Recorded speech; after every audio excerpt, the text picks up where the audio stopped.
Yaxşımsizlar do'stlar, men sizlarning oshpaz do'stinglar Merda Ustan bo'laman. Bugun sizlarga kelgan qo'rimiz bo'lsa, cho'ng taqsiliq biliq go'shi, ya'ni dapangu. Biliqni ko'p odamlar yaxshi ko'rdi, lekin uni iste'mol qilish jarayonida biliqning qiltiriqining odamning gili turib qilishidan ansiraydi. Bo'libmi oilalarda kichik bolalar, yashangan cho'nglar biliq iste'mol qilgan vaqtida biliqning qiltiriqi asalli galda turib qoldi. Bugun men sizlarga biliqning qiltiriqini pokiz tozlaydigan bir usulni o'rgatib qo'yay. Oldi bilan biliqni pokiz yuvib tayyor qilib olgandan keyin ekronni ko'ringandek uni o'ttirdan bilib olamiz. Biliqning qiltiriqini ekronni ko'ringandek chaydo bilan nepiz qilib kesib ilib o'tamiz. Biliq o'zi nihoyatda tig'anoq bo'lib, chaydo bilan kesgan vaqtingizda chaydoning qo'lingizni kesib o'tishdan oldin iling. Yana bir tarafidagi qiltiriqni oldin qiltiriqni olganga o'xshash nepiz kesib ilib o'tamiz. Siz hozir ko'rib turgan mushu biliqning hech qanday qiltiriqi yo'q. Iste'mol qilgan vaqtida xotirjam iste'mol qilsangiz bo'laverdi. To'g'rigan vaqtimizda ekronni ko'ringandek qilin yantu kesib tayyor qilib olamiz.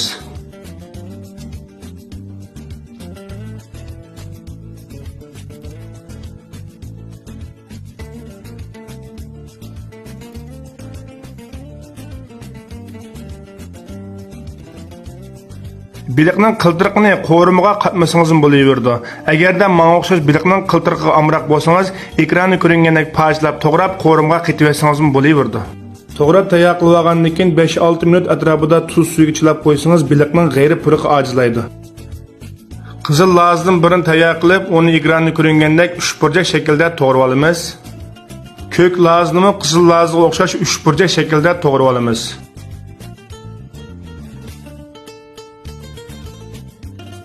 Mornimi ekronni ko'ringandek suvda yumshatib tayyor qilib olamiz. Kichik bir parcha dufu tayyor qilib ekronni ko'ringandek cho'nliqda to'g'rab olamiz.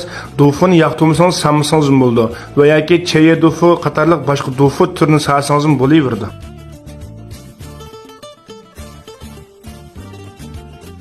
Chanxayjandan 7-8 yaproqchini to'g'rab tayyor qilib olamiz. Odatda qo'rimiga palak, mayliq yisvilak qatorliq saylarni qasaq bo'laverdi. Sinjonim ekronni ko'ringanda kichik to'rtchal shaklda to'g'rab tayyor qilib olamiz.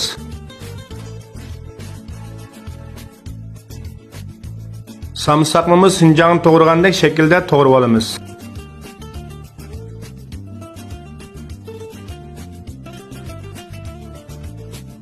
So'ng piyozni 1 sm uzunlik qilib to'g'rab tayyor qilib olamiz. 3 tal sho'son tayyor qilib, uni ushshaq to'g'rab tayyor qilib olamiz. Sho'sonni qo'rimning texim ko'rkan bo'lish uchun qo'rimning ustiga chachamiz. Agar oilada sho'son bo'lmasa, to'g'rimasangiz bo'laverdi. Biliqimizni suzib ilib bir necha qitim pokiz chaqib o'tgandan keyin suyni pokiz saqit etamiz. Undan tuzdan 3 gram, vijondan 3 gram, jijondan 3 gram, oqmushdan 2 gram silib biliqni ilashtirib tamlantirib olamiz.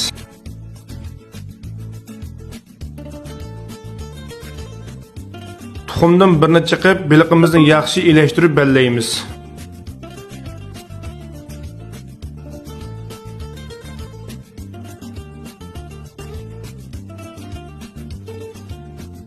Ikki siqim kraxmal, ya'ni denfin aralashtirib davomli ilashtiramiz.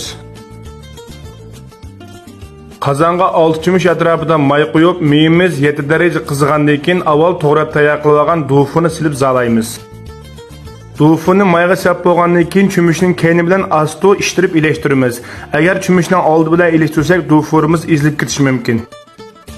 Dufuning mayning ichida chaplashib qolmasligi uchun dufurimiz azroq qetishganda cho'yini silib chaplashib qolgan dufurlarni ayirib o'tamiz.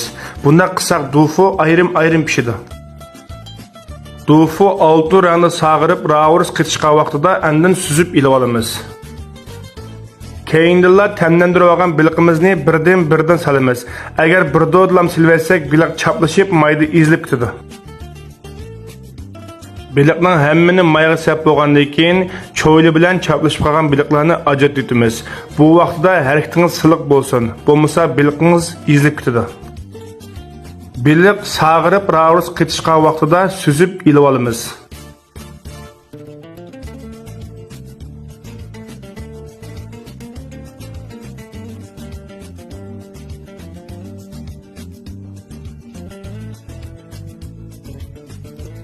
Qozonga yerinchimish atrofida may quyib, meyimiz qizigandan keyin to'g'ri tayyor qilib olgan samsaq, so'ng piyoz, sinjonglarni solamiz. Yana 20 tal kesgan lozim solamiz. Samsaq sinjonglarning mezlik puruq chiqqandan keyin lapizdan 5 gram, dubanjangdan 5 gram, xavyudan 5 gram silib qo'raymiz.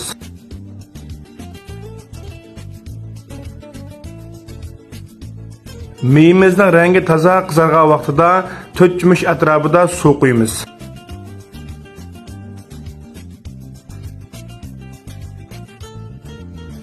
Tuzdan 4 gram, vijongdan 4 gram, jijongdan 4 gram, shakardan 3 gram, oqmushdan 2 gram silib, qo'rimning suyini tamlantirib olamiz. Yana 3 gram atrofida jonyo quyib, qo'rimiga rang kirgizib olamiz.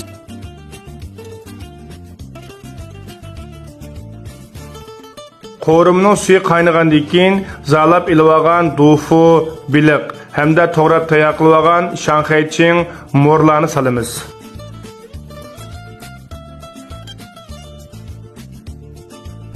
Bu vaqtida qo'rimini hargiz chumush bilan qo'chib qo'rmaymiz. Bunda qisaq biliq izlib ketadi. Qo'rimini bo'sh o'tda qaynatib, qo'rimining suyini biliq, dufu qatorliqlarga yaxshi singdirib o'tamiz. Bu chog'da qo'rima texmo mezig chiqadi.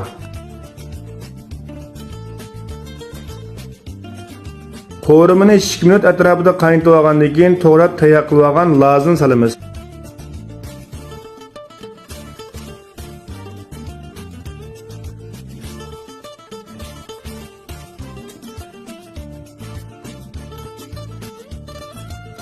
Oxirda muvofiq miqdorda kraxmal suyi, ya'ni diansin suyi quyib, qo'rimning suyini ozroq quyuqlashtirib olgandan keyin taqsiga sup iste'mol qilsak bo'ldi.